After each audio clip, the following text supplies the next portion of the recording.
आवाज वगैरे आज वाणी संगम जिल्हा परिषद प्राथमिक शाळा वाणी संगम या शाळेमधून आम्हाला 2 दिवसापूर्वी निरोप लागला की असा वरपुडकर महाविद्यालयामध्ये औषधी वनस्पती आणि गांडूळ खत प्रकल्प याची प्रत्यक्ष माहिती दिली जाणार आहे। त्यामुळे आम्ही सर्व विद्यार्थी घेऊन आमच्या शाळेचे मुख्याध्यापक आदरणीय DK सर यांनी मला सांगितलं की सर असा आज वनस्पतीशास्त्र प्रदर्शन आणि गांडूळ खत प्रकल्पाची माहिती, मग ही माहिती आम्हाला आदेश देताच आम्ही या ठिकाणी सर्व विद्यार्थी घेऊन माझे जवळपास 25 विद्यार्थी घेऊन मी आज या ठिकाणी आलेलो आहे। गावातील अरुणराव काळे आणि विकास काळे असं 2 जण आम्हाला गावातल्या ऑटो चालक बांधव आहेत। खरे तर आमचे ते आदर्श पालक आहेत, तर त्या दोघांनी पण आम्हाला सहकार्य केला ना आज आम्ही इथं आलो। या ठिकाणी या कॉलेजमध्ये हा उपक्रम होत असताना एक याच निमित्तानं म्हणून नाही तर या कॉलेजमध्ये जे काही उपक्रम अलीकडल्या काळात व्हायला लागलेत किंवा ह्याच्या मागच्या कालखंडामध्ये झालेले आहेत त्याच्याबद्दल आम्हाला खूप आनंद वाटतो आणि गर्व वाटतो। कशाबद्दल? कारण का तर एका ग्रामीण भागातील हे वरपुडकर महाविद्यालय, पण आज मराठवाडा स्तरावर असं कॉलेज आमच्या ऐकण्यात किंवा बघण्यामध्ये नाही।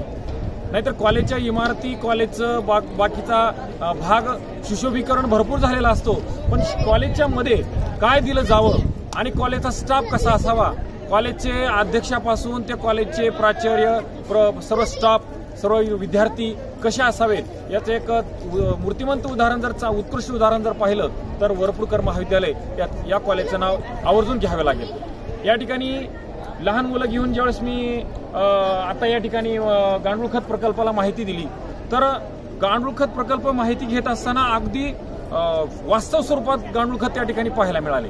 म्हणजे शेतकऱ्याचा मित्र म्हणून गांडूळ किती उपयोगी पडतो या बालगोपाळांना यांच्या या वयामध्ये जर आम्हाला हे जर नॉलेज मिळालं तर भविष्यामध्ये हे लहान मुलं ह्याच्यातून काहीतरी प्रेरणा घेऊन पुढे काहीतरी चांगल्या प्रकारचं कार्य शेतीमध्ये क्रांती करण्याचं कार्य मुलं आमचे निश्चितपणे करतील।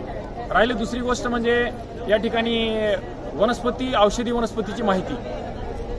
खरं सांगतो, या ठिकाणी मला नोकरी लागल्यानंतर सुद्धा म्हणजे एवढी वनस्पती मला माहित नव्हते, पण आज माझ्या 5वी 7वीच्या 3रीच्या लेकरांना या औषधी वनस्पतीची माहिती देत असताना मी या कॉलेजचे डिपार्टमेंट प्रमुख किंवा या डिपार्टमेंटचे जे काही सहभागी प्राध्यापक मंडळी असतील, डिपार्टमेंट प्रमुख पाटील सर असतील आणि कॉलेजचे प्राचार्य असतील, अध्यक्ष असतील, तुम्हा सर्वांचं खरोखर अभिनंदन करू इच्छितो। कारण का काही उपक्रम फक्त कागदोपत्री राहिलेले आहेत, पण या कॉलेजमध्ये असे उपक्रम अगदी वास्तवामध्ये तुम्ही निर्माण करता आणि आम्हाला डायरेक्ट विद्यार्थ्यांना अगदी खेड्यापाड्यातले विद्यार्थी इथे येऊन सहली काढून हा उपक्रम पाहता येतात। एवढा आनंद कोणता आहे आम्हाला या उपक्रमातून। अगदी तुमची जी काही मुलं या ठिकाणी विद्यार्थी आता आम्हाला माहिती सांगितले, खपाट पिंपरी अगदी खेड्यापाड्यातल्या मुलं आणि मुली या ठिकाणी प्रत्येक वनस्पतीपाशी थांबलेले होते ते आणि प्रत्येक जण माहिती सांगत होते। सर, या ठिकाणी एक आनंदाची गोष्ट सांगतो, जे वनस्पतींनी ज्या वनस्पतीपाशी माहिती सांगत होती त्या वनस्पतीमध्ये तिच्या आयुष्यभरामध्ये ती वनस्पती तिला पूर्ण पाठ झालं, पण तिनं इतरांना अतिशय चांगल्या पद्धतीनं म्हणजे इतरांच्या लहान मुलापासून ते ज्येष्ठ माणसापर्यंत त्याला अगदी चांगल्या पद्धतीनं त्याच्या डोक्यामध्ये उतरवण्याचं काम आपले कॉलेजचे विद्यार्थी अगदी निष्णात पद्धतीनं करत होते। तर हा उपक्रम, ह्याच्या अगोदरचे अनेक उपक्रम या ठिकाणी आहेत।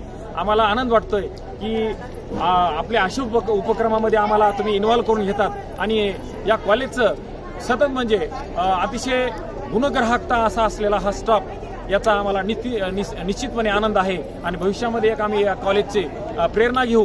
हा पूर्ण कॉलेजचा परिसर, सोनपेठ तालुक्याचा, परळी तालुक्याचा जे काही बॉर्डर आहे या परिसरामध्ये हे कॉलेज अगदी ग्रामीण भागातल्या जनतेपर्यंत हे कॉलेज उतरलेलं आहे। अगदी याची एक आम्हाला या उपक्रमामुळे निश्चितपणे आनंद आहे। तर भविष्यात आम्ही परत आणखी आपले ऋणी राहू आणि धन्यवाद।